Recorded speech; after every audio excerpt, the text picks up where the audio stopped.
This actually started as a working title. And when I started putting the deck together, I quickly realized that I was probably going to be talking for about 3 days, long after you've all gone to the pub and vanished. But I suspect some of you have been to the pub already.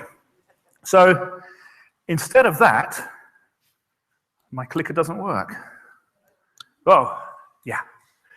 So instead of talking randomly about any SEO problem, what I decided to do was focus on 2 really significantly large problems that I've faced recently, okay?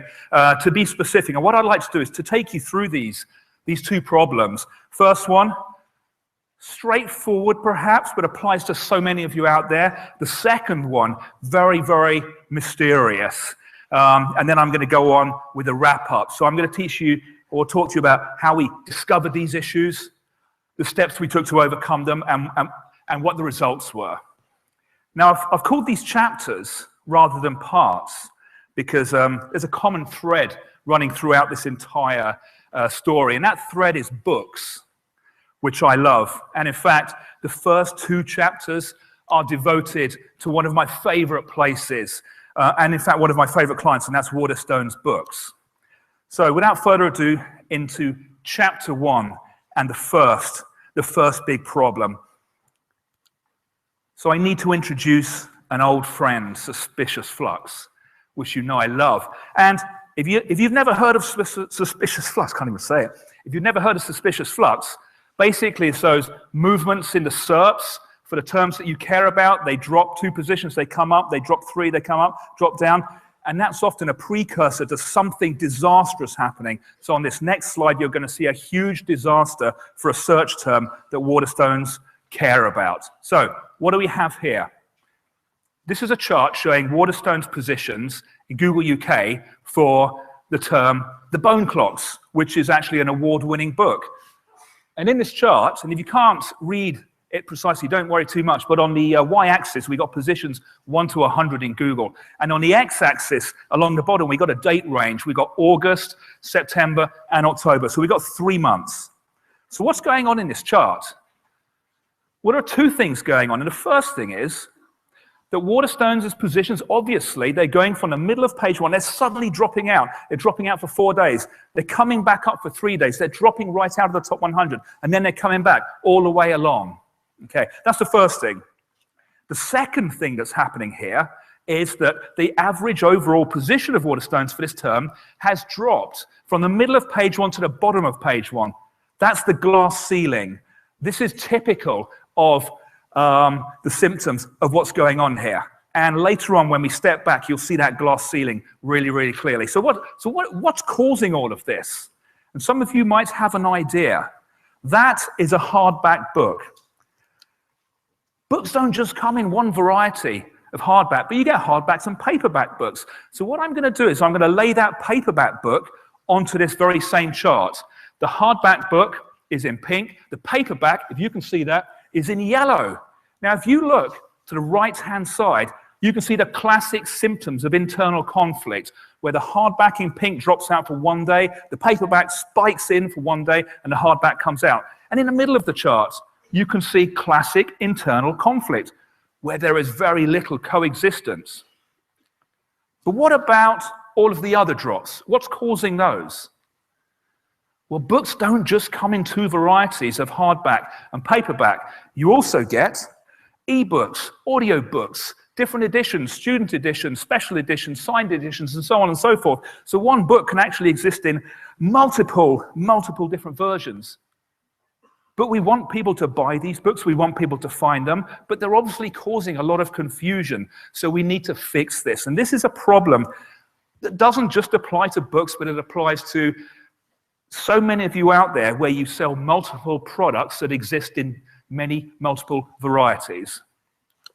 So to fix this first problem that has to be taken care of before we can really optimize the site, we introduce the Canonical book solution. Now, this next chart, I know it's going to be really hard to see at the back there, but you can download the deck, but I'm going to take you through it anyway. How do we fix this? Because there are multiple books here. Well, the first thing we need to do is think about the searcher. Get inside the mind of the searcher and understand how the searcher thinks when they're searching for this book. So we have Group A and Group B. Group A is on the left and Group B is on the right. Group A we call the canonical book. Group B is the non-canonical group. So these exist separately. So what happens in the canonical group?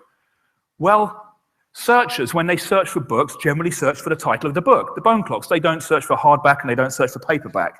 So this group, cannot be differentiated either from a searcher perspective or therefore from a theming and optimization perspective, okay? Because the content's too similar. These are essentially exactly the same thing. So on the right-hand side, however, we think of a searcher. If I'm searching for an audiobook, I append my search criteria with audiobook. I do the same for ebook. These we can differentiate, so this we can separate out. So this becomes the non-canonical group. So let's go back to the canonical group. How does that work? Well, when books come out, you get a hardback first, and that's out for a few weeks. That gets reviews, that gets links, that gets authority, that gets visibility, that gets purchased and makes money. Then along comes the paperback book. And while the paperback can exist in coexistence in the bookshelf, it cannot online. So the paperback then becomes the canonical, and the hardback canonicals up to that, and any other very similar like signed editions, they canonical up as well. So we only have one canonical group here, or one canonical item of non-differentiated objects. The others, okay, on the right-hand side in Group B, we leave them out of this because these are themed separately. If conflict still arises, then we can take them out of the crawl space. But let's assume that conflict doesn't arise.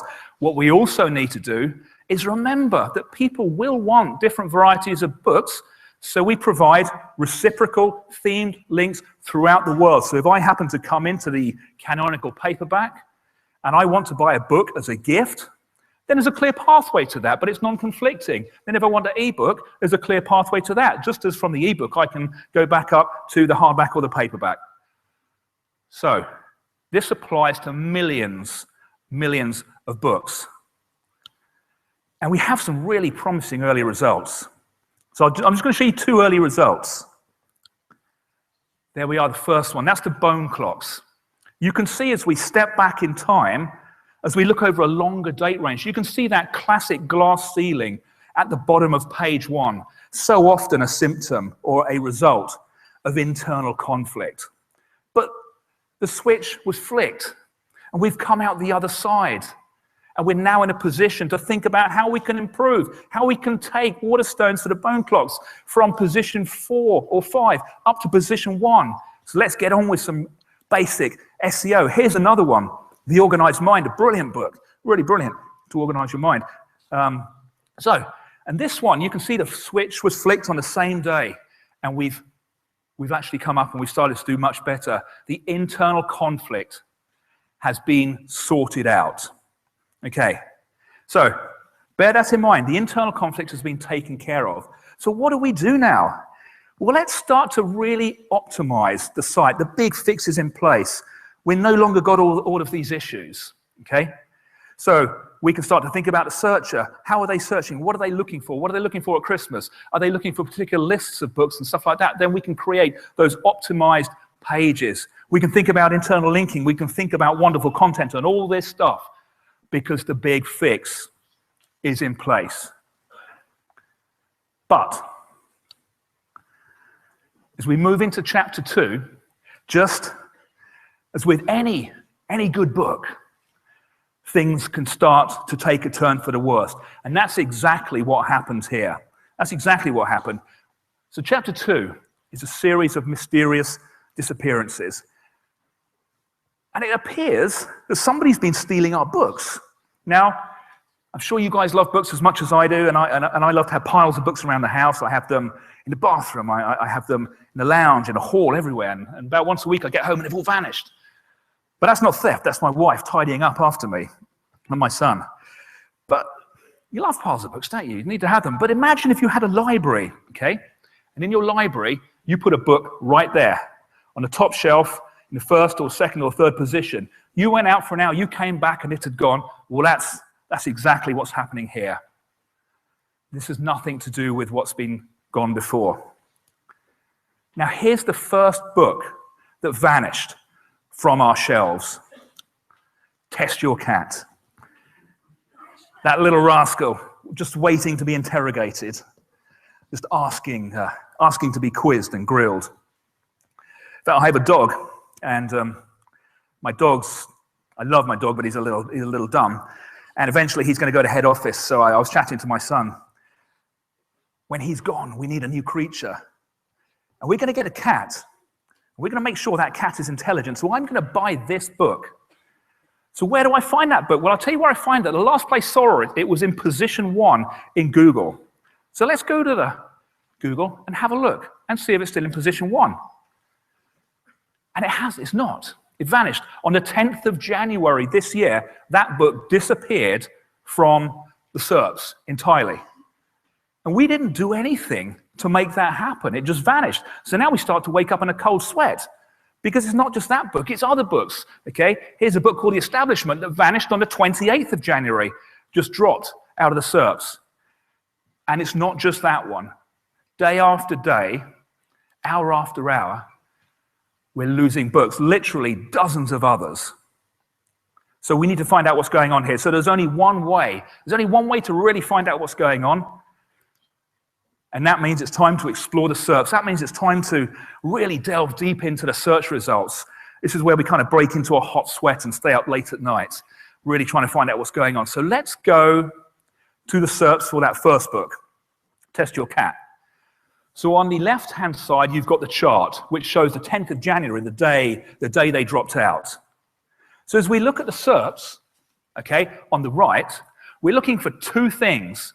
This is not internal conflict. The same rules do not apply.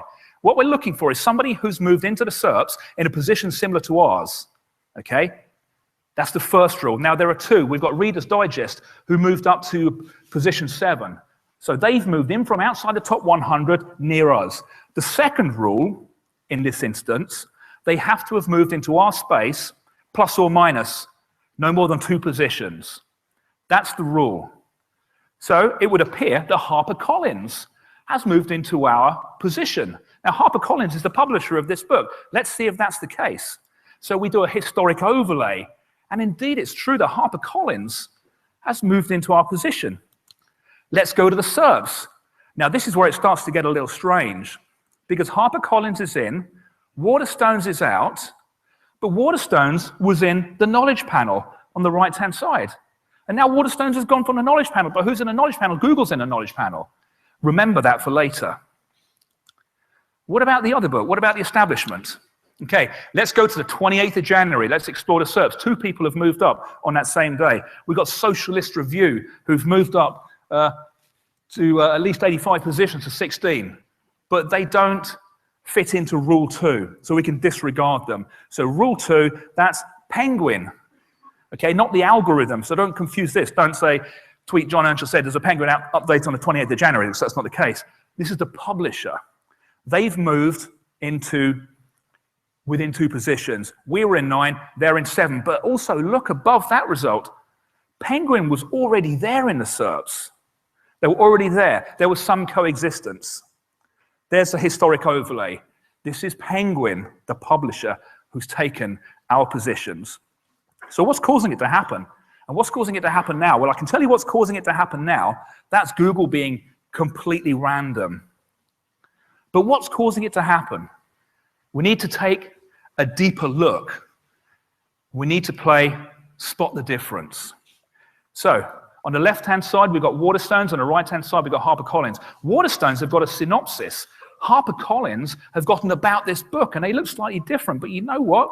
If you compress that one on the right down, they're exactly the same. And here they are clearly exactly the same, word for word, about 150 words of exactly the same content. That's what caused this to happen. And this is genuinely shareable content. And I can tell you what, despite what I heard from the Google guys this morning, a link back to say this text came from there and we haven't stole it makes no difference whatsoever. Here's further proof. Here's the establishment, and this one's slightly different. So we've got Waterstones in pink, and we've got Penguin, the publisher, in yellow, and we've also got Penguin in green. So you can see the coexistence. I'll tell you what happened with the green and the yellow. The green, which was the Penguin hardback, they canonicaled it to the paperback, so that's all fine, but how can we coexist? And this is going to get a little strange in a second. How come we coexisted our book and their hardback, but we can't coexist with a paperback? Surely the synopsis is exactly the same. Well, let's take a look. Here's a Waterstone synopsis, and there's about 220 words there, okay, all about the establishment. Let's take a look at Penguin. So we've got the conflicting paperback on the top, and we've got the hardback on the bottom. What you can see there is the readable text that's on the screen, okay? It's exactly the same, but it's not the same as ours. But there was coexistence, and then we were taken out by the hardback. But if you can see clearly, I doubt if you can see from up the top there, there's a read more. There's a click to expand and read more. So then I start to think, yeah, but hang on a minute, what does Google say about read more? Well, we know what Google says. We know what Google came out and said recently. Oh, yeah, we discount what's in a read more. Let's see what's in the read more. Okay, the read more of the paperback turns out to be exactly the same as Waterstone, so I can tell you now that Google is reading what's in the click to read more. Here's Google's quote: content within click to expand, menus of tabs may be discounted, etc., etc. Well, it may be discounted from a positioning perspective, but I tell you what, it is not discounted from a penalty perspective, and it will come and bite you. So we may need to rethink some of the things that we've been saying recently. Okay, so we need to fix this, and I'm running out of time, so I'm gonna speed up a little. We changed the synopsis of a bunch of pages. We made our synopsis unique, okay? And then we resubmitted those pages. How long do you think before there was any effect? So we changed our synopsis, we customized them. Was there any effect? Here we are 2 months later. A week, a month, you've got 15 seconds to tweet me the answer, and there will be a fabulous prize for the winner who gets it closest. Did it work at all? Actually, the prize will be beer or something, or wine, or something like that. So, 5, 4, 3, 2, 1. I'll tell you how long it took. We made the update on the 1st of March, and within 10 hours, we saw phenomenal results. That's how responsive Google is to changes in content. That's incredible. At least I was surprised by that. So just by changing our synopsis, making them slightly different from the others, this had a huge impact. Now think, if you've got affiliates and you've got resellers and you're putting your content out there and letting other people just copy it, you need to be monitoring their visibility. You need to have an agreement in place that they're not just going to take all your content. Now, let's go back to the library. Now, this bit gets me. We're back in the library. We're back in the SERPs. Waterstones is back in. That's brilliant. Okay, they're not back where they were. Thank you, Google. But look on the right. The little fella, he's over there. Waterstones is back in the knowledge panel. They're back, thank you, Google. But there's Google there with a synopsis that's exactly the same as ours. So I don't get this. I don't get this. So we've done nothing. Google's decided to penalize us because it's found 2 people out there with the same synopsis. It's kicked us out of the knowledge panel. Once we changed it, it's kicked us, it's let us back in, but not to the same position organically. And all the while, it sits there with exactly the same synopsis. Yeah. What do you do with that? So next, well, we've got about 5 million books to deal with, so we're working on some different things. Now, chapter 3 is really short. It's only 3 slides long, so don't worry. I initially put a whole bunch of stuff in here about a future of search, and I was getting really excited about it when my team said, just take it out. They think you're nuts. So instead of that, we're going to have some takeaways, stuff that you can take away. Okay, the first thing, I'm going to compress these down. Use data. All this is not possible without data. And when I say data, I don't just mean your data and your data and your data and your data up there, because we're all busy looking at our own data sets, we're all busy looking at our own SERPs, but this is other people's data, so you need data on the entire SERP set. so that you can do things like see who jumped in on the same day, and you need historic data. You need to be able to roll back in time. And different to internal conflict, don't forget, use that rule of plus or minus 2, because 99% of the time, that's somebody else taking your visibility. Penultimate slide. You need to know who else is using your content. That falls into 2 groups. You've got people you know and people you don't, okay? People you know, get an agreement in place. Take a look and see how they're using your content, because they cannot any longer keep on using your content, whether they're bloggers or affiliates or resellers or whatever. People you don't, I initially put find them and kill them, but can't really say that. So use data to find out, and then you can get in touch with them another way and tell them to stop. Then finally, as much as I think we are, we're not ready to abandon the keyword game. And I had a story, but I'm out of time. We're not ready to abandon the keyword game. Keywords are still important. We need to get inside the mind of our searchers, because that helps us with the canonical fix, okay? That helps us with the theming. That helps us to actually eliminate conflict, because once we've got inside the mind of the searchers and understood what they're searching for and how they're searching those essential keywords, we can then optimize our content. And we can also make sure that we eliminate any possibility of internal conflict as well. And I've got a great flowchart on that, which I've updated recently, and I'll tweet that out later. And I think that's all I've got time for, so thank you all. Thank you very much, Jon. Amazing.